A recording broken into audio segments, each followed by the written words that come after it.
What if you invented instruments with an eye towards recreating what about your house or what about houses in general is musical? This is our stories from the roads, the streets, the sidelines, and the backstages. This is Blow Your Head.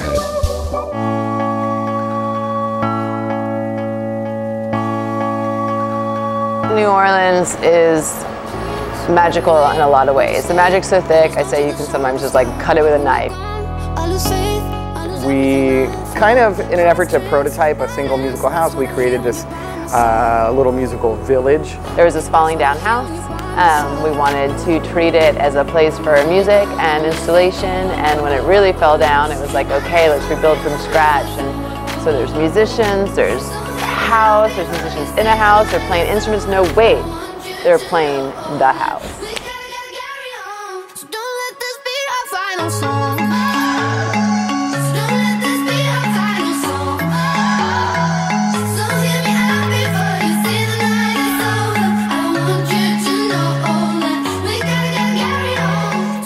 What went from like, let's build an interesting thing out of what fell down here that sort of honors it, like a single house or some kind of like, you know, residency for people, for artists, something beautiful. Instead of building one big thing, well, two things happened. One was the introduction of the concept of musicality in the houses as a result of like being in New Orleans, and like, you know, how do you honor New Orleans? You know, music is pretty much, you know, one of the larger ways to honor the legacy of what we're about. The first music box is really like this prototyping experiment for what could musical architecture mean. So they sat down over the summer and really created, with about 25 people, this village of tiny musical houses that you could sort of synchronously play. It was designed to be viewable from sort of one place. It was designed to be conductable by a single conductor, and we had the idea of having a concert.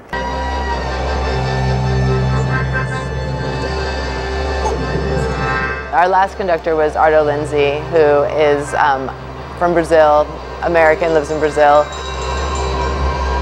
And he's really known for processional works. He was amazing. He lived in New York in the 80s, and he's kind of old school.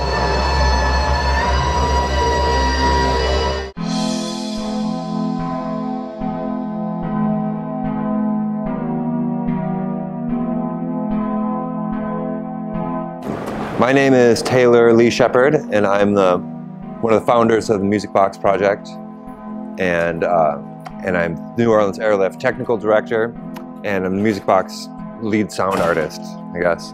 And what that means really is I kind of guide the various projects along into kind of a level of quality and durability that can last. For what we do with these is leave them outside and invite thousands of people to come bang on them. So we try to make it so everything will last. Is it like an organ? What is it? It's here I can see. A boogie thing?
Something like that.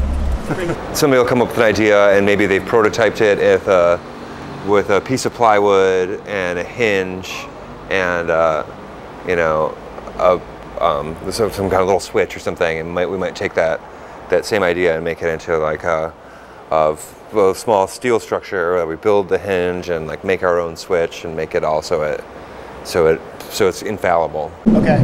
I'll get some pictures like this from an artist. Okay. Or I'll get a drawing. And then I start engineering it, mostly in my head, and just start thinking about rectangles or whatever. And then after I get it all designed in my head, I draw it for myself, and that way I can start messing with roof angles and different parts of it, and actually getting measurements, and then like laying out what does 46 inches look like if I'm trying to walk through something, and I start laying it out on paper a little bit, and then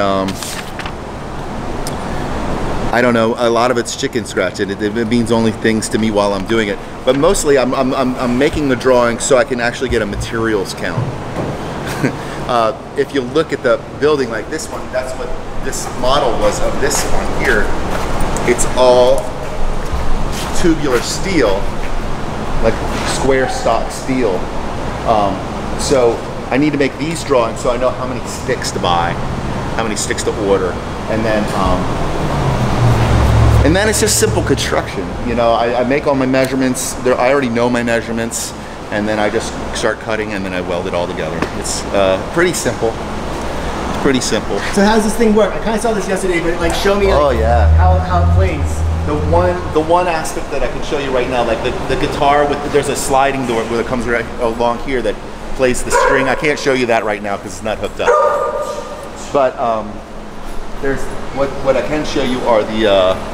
Is it a guitar pickup or what is it? There? Yeah, that's a guitar pickup. And is it like an effect of some kind, or what is it?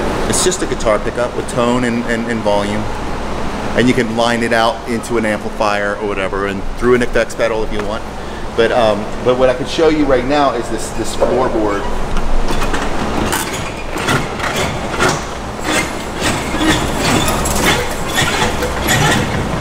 And that's the noisemakers are these pieces of wood that it's a sawing motion like a violin. Except it's all, these are all mic'd up. So they go into an amplifier, which you don't have hooked up right this second. Right now we have it, it is hooked up, nearly.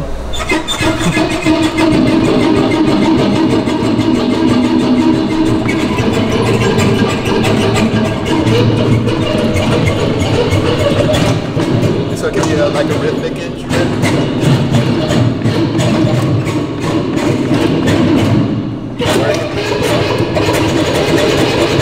Just noisy, and it can be all kinds of things because you could run it through any kind of effects you want. It's you have a lot of possibilities. So it's sort of like a guitar building, basically. This is like this is the squeaky floorboard. Are these like specific notes here, or are they kind of pretty random? Pretty random. Fairly random. We're gonna be experimenting more with that. We'll see what happens, and we'll experiment with processing the sounds as well, I'm sure. But some of that's going to be up to the composers and the musicians who play these things. We try to give them lots of leeway. This is the Chateau Poulet. I worked on this with Andrew Schrock and Klaus Hubner from Germany. Andrew lives here in New Orleans. What this is this section here is actually usually 8 or 10 feet in the air. And if you look inside, this is what we call, when we were designing, we call it the brain box. And it's a 3 horsepower motor right here that powers a main shaft. And then this main shaft, you have all these belts that run off to the peripheral shafts, which are on the 4 corners of the building. Now, so through the magic of farmyard physics, we're able to speed up and slow down these peripheral shafts off a constant speed of the center motor. We do that, if you look inside, we do that by tightening and loosening the belts, which are on these arms. Now the arms are connected to ropes, which hang down in, and so the musician pulls the rope to tighten. This is basically a clutch. It tightens the belt and then allows the shaft to speed up to its maximum speed. It sounds like a choral.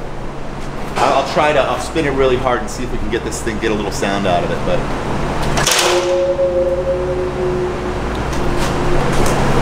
if I was stronger, I could make it go faster and long, but.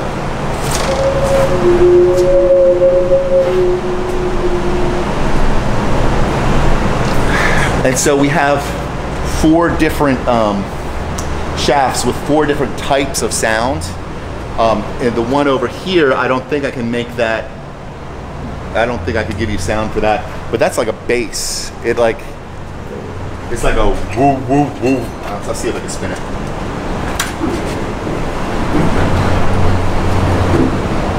I hear a little bit. Yeah, let's see here.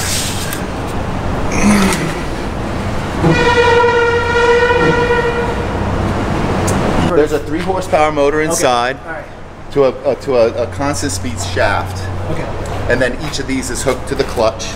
So as you pull down on the rope, the clutch tightens and lets it speed up. And then you can actually, it's a slip clutch, so you can actually keep it at a certain tension. It'll only go that fast.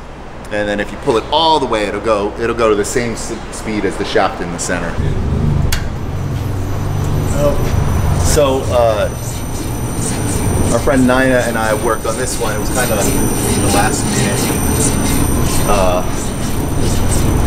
addition to the city park installation, and it's incredible. It's really great for a vocalist. We don't have a lot of things that are great for a vocalist. We used to actually have one thing Taylor built that was great for a vocalist, but this one is pretty straightforward. It's a microphone. It's a Leslie, so.